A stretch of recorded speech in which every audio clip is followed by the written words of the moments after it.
สบายดีอีกครั้งหนึ่งเนาะอาจารย์และน้องทั้งหมดเนาะข้าพเจ้าก็นุชิตสวันดีเนาะสิมาอธิบายหัวข้อกิจกรรมที่3ซึ่งรายละเอียดคำถามมีดังนี้เนาะคือก็เนาะให้บันทึกรายการปรับปรุงของธนาคาร E112อันนี้จะเป็นรายการปรับปรุงเนาะรายการก่อนปรับปรุงนี่ก็เป็นรายการเพิ่นให้ปรับปรุงแล้วเพิ่มเติมของเพิ่นนี่คือบอกว่าการที่ไล่อากรนะค่าโฆษณานะไล่ให้บ่ให้อนุญาตให้ไล่เนาะแต่บ่ให้เกิน 0.5% ของรายหักธุรกิจทั้งหมดในปีเนาะ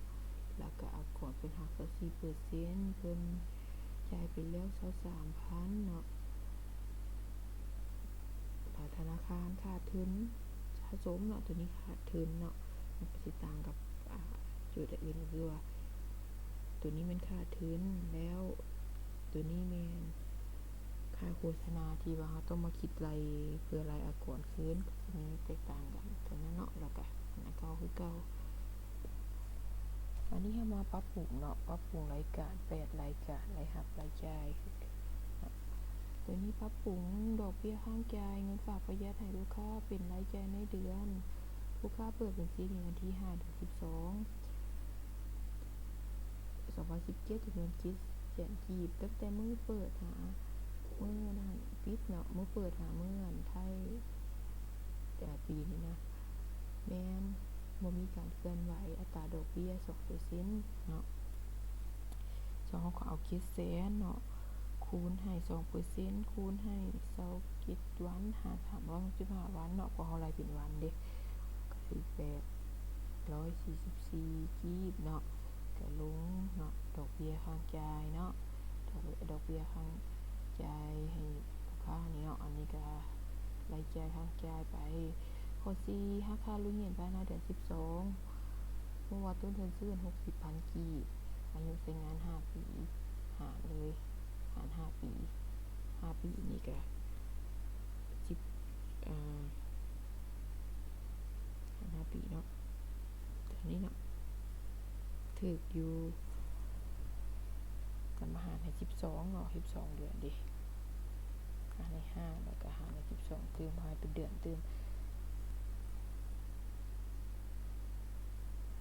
ถูกอยู่1,000 กีบเนาะก็ลงเลยนี่ลุยเฮียนรายจ่ายทางใจลุยเฮียนนี่ก็ค่าลุยเฮียนว่าหานะเนาะ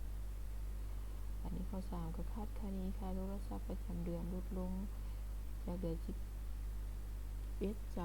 เนาะเดือน12งวด11มี 2,000 ก็ได้ 1,600 เนาะก็ลงค่าโทรศัพท์ค่าจ่ายแล้วก็รายจ่ายนี่เนาะแบ่งส่วนอันนี้แบ่งส่วนค่าประกันภัยล่วงหน้า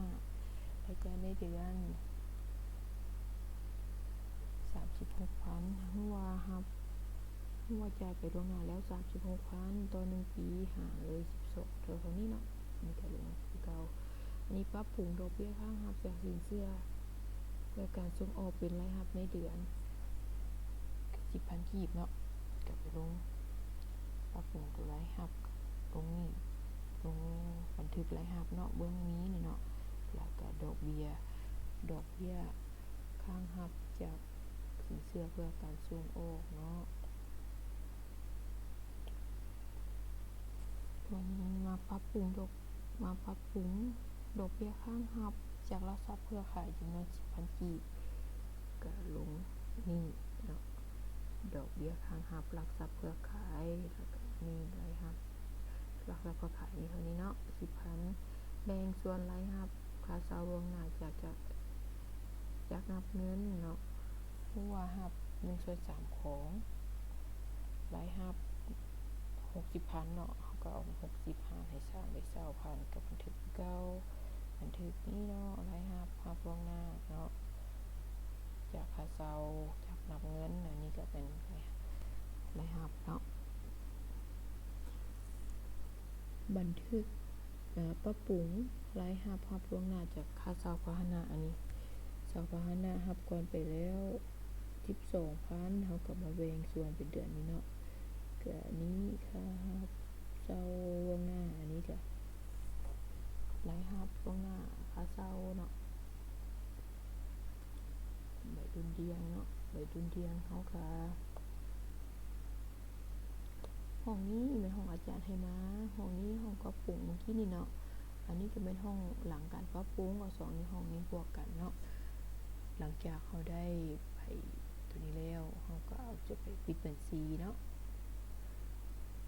ตัวนี้ให้แม่นหลังจากปิดบัญชีแล้วจะได้จริงจะได้ห้องนี้หลัง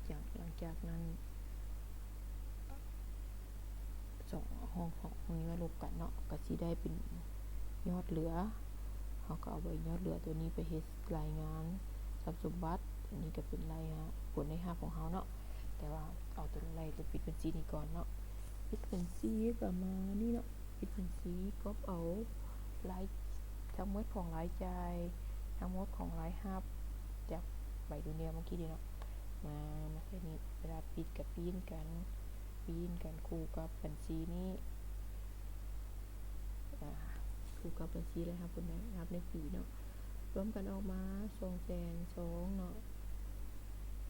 ล่างรายจ่ายคู่กับผลได้รับในปีเท่านี้เนาะล่างรายรับเนาะตัวนี้เป็นล่างรายจ่ายเนาะล่างรายจ่ายก็คือเก่าก็ปีนในเบื้องนี้ก็คู่กับบัญชีผลงานในปีก็จะเป็นตัวนี้เนาะรวมกันออกมาได้เท่านี้วันนี้เรามาคิดรายอากรกำไรเนาะอากรกำไรรายจังใดเนาะอากรกำไรก็เอาปกติก็รายรับรายจ่ายลบกันแล้วก็มาคูณให้เปอร์เซ็นต์เนาะแต่ว่าในโจทย์เพิ่นบอกว่าค่าโฆษณาเนาะมันบอกมันก็ได้ค่าโฆษณาหรือค่าปรับใหม่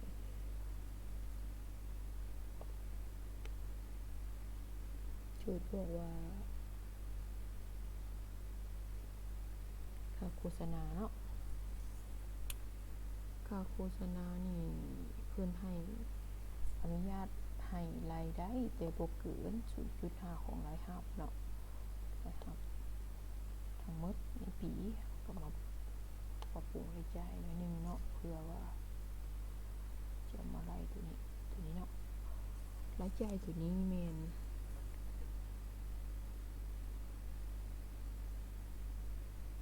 มาคิดรายเพื่อว่าเขาจะมาไล่อากงนะเนาะเขาก็เอารายจ่ายของเขาลบออก 7,000 นี่นะลบออก 7,000 แล้วมาบวกเพิ่ม 0.5 ของรายรับทั้งหมดเนาะบันทึกตัวนี้เนาะ 0.5 คูณให้ตัวนี้คูณให้รายรับนี้ได้เท่านี้เนาะก็บวกเข้าคืนมาอันนี้ก็เป็นการปรับปรุงรายจ่ายตัวนี้เนาะอันนี้รายอากรก็คือเอารายรับเนาะรายรับตัวนี้บวกให้ลบให้รายจ่ายที่เราปรับปรุงนี้เนาะแล้วเรากลับมาลบมาคูณให้เลยคูณให้ 24% ของอากรกำไรนี้เนาะอากรกำไรเราจะได้เท่านี้เนาะจ่ายล่วงหน้าไปให้เพิ่น5ล้านให้เพิ่น 23,000 จ่ายไปเพิ่มไปโอนเข้าไปค่าเงินตัวนี้งบประมาณแห่งรับในเท่านี้เนาะหลังจากนั้นเฮามาสั่งเอาก่อนกำไรก็คือเก่าเนาะแต่ว่าปีนล่างแล้วกำไรล่างออกมาลดไปเนาะวันนี้เฮามาโอนบัญชีรอท่าหับโองอันนี้เป็นกำไรสุทธิ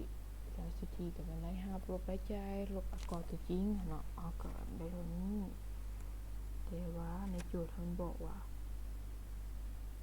เฮาขาดทุนสะสมเนาะขาดทุนสะสมมาแต่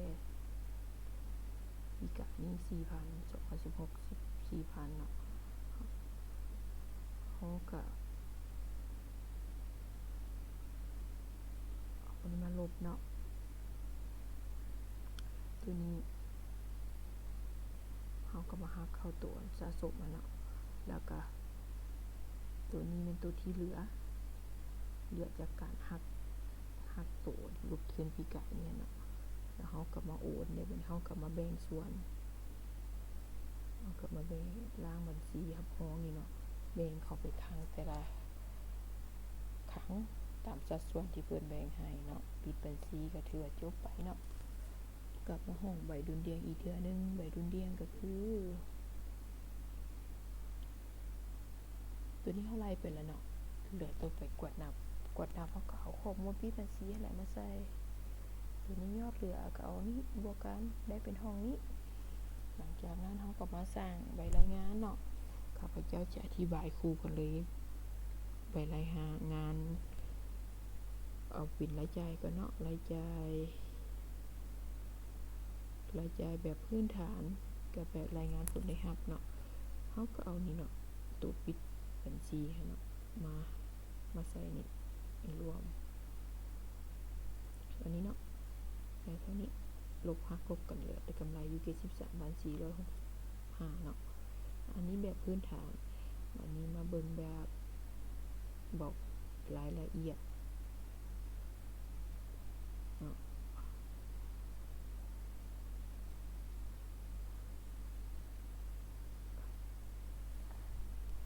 คือเนาะคือเก่าเฮาก็มาเบิ่งมันก็สิมาแยกตัวนี้เฮาก็สิมาแยกแต่ละโซนรายรับจากใส่แน่เนาะอันนี้เป็นรายรับจากดอกเบี้ยเนาะเฮาก็ไปนำมารายรับจากดอกเบี้ยถ้าถือคาดว่าสิได้รับถือว่าเป็นรายรับจากดอกเบี้ยเนาะจากนี้ตัวนี้มีอย่างแน่รวมกันออกมาตัวนี้ข้อมูลนี้เอามาจากตัวนั้นเด้อตัวยอดนับนะยอดคงเหลือนะอันนี้เนาะตัวนี้คือการเนาะดอกเบี้ยที่ถือว่าได้รับจากดอกเบี้ยจากลูกค้าอันนี้จากธนาคารอันนี้จากลูกค้าอันนี้จากอันนี้จากการซื้อขายดอกเบี้ยจากการซื้อขายสัญญาซื้อคืนต่างๆนะเนาะอันนี้จากหลักทรัพย์นะดอกเบี้ยก็มาบวกกันปิดโหมดของดอกเบี้ยอะไรตัวเฮงเนาะดอกเบี้ยตัวนี้มาเบิ่งรายจ่ายจากดอกเบี้ยมีอย่างแน่นี่รายละเอียดให้เบิ่งเนาะรายจ่ายจากดอกเบี้ยได้จ่ายหยังจ่ายระหว่างดอกเบี้ยระหว่างธนาคารน้ำกันเท่านี้ตัวนี้ให้ลูกค้ามีเท่านี้เนาะซื้อหลักทรัพย์บ่มีเนาะจำหน่ายหุ้นอีหยังเท่านี้เนาะรายจ่ายของเฮาก็สิเท่านี้ตัวนี้แม่นกำไรจากการซื้อขายวัตถุมีค่าเนาะตัวนี้ก็คือเอา3อันเอารายรับจากดอกเบี้ยลดรายจ่ายไปบวกให้ตัวฝ่ายค้ำเนาะสิได้เท่านี้ตัวนี้เด้ตัวนี้ก็คือมาเบิ่งรายนี่มันผิดเรียงรายรับรายจ่ายเนาะตัวนี้เนาะตัวนี้เรารอไปแล้วเนาะวันนี้มาเบิ่งรายรับรายจ่ายรายรับเนาะมาเบิ่งรายรับเราก็ไปกวดเนาะตัดตารางเนาะว่ารายรับค่าเช่าเขามีเท่าใดเนาะตามนี้ย่อยตัวนี้คือกันตัวนี้สิเป็นกำไรขาดทุนเนาะกำไรขาดทุนเราจากหลักทรัพย์เนาะตัวนี้ติดลบอยู่ 2,000 ติดลบ 1,000 อันนี้ก็สิรวมกันเนาะรวมกันทั้งหมดเนาะคือสิเป็นผิดเดียงรายรับรายจ่าย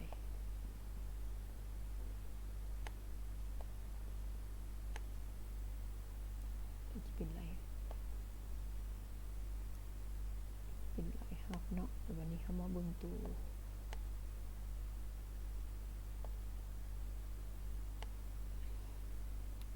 กำไรเนาะเขามาเบิ่งตัวผิดเดียวแบบนี้รายจ่ายก็สิมีประมาณตัวนี้เนาะวันนี้ตัวนี้เอารายจ่ายเอาอะไรครับลบให้ตัวรายจ่ายเนาะที่ตัวรายจ่ายตัวนี้เนาะที่จริงมันก็เป็นลบกันมันติดค่าลบนี้บวกเข้ากันนะจ๊ะลบกันในตัวเลยเดี๋ยวนี้ หักก่อนกำไรเนาะหักเอาก่อนกำไรออกได้เท่านี้โอเคเนาะตัวนี้เนาะปิดใบไรครับใบรายงานผลเลยครับเนาะตัวแบบบอกรายละเอียดนั้นวันนี้มาเบิ่งใบสรุปทรัพย์สมบัติเนาะสรุปทรัพย์สมบัติเอาแบบไหนได้ก็เนาะแบบไหนได้ก็เขาก็เอาข้อมูลมาจากตัวกวดนับเลย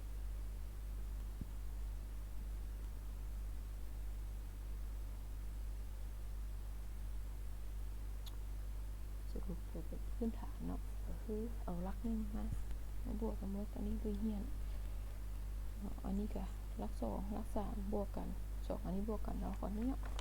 อันนี้มาเบิ่งตัวแบบซับซ้อนขึ้นมาอีกหน่อยนึงทรัพย์สมบัติที่เป็นทุนเนาะนี่ก็สิแม่ทรัพย์สินว่าจะเอาทุนก็เอาคือกันเนาะ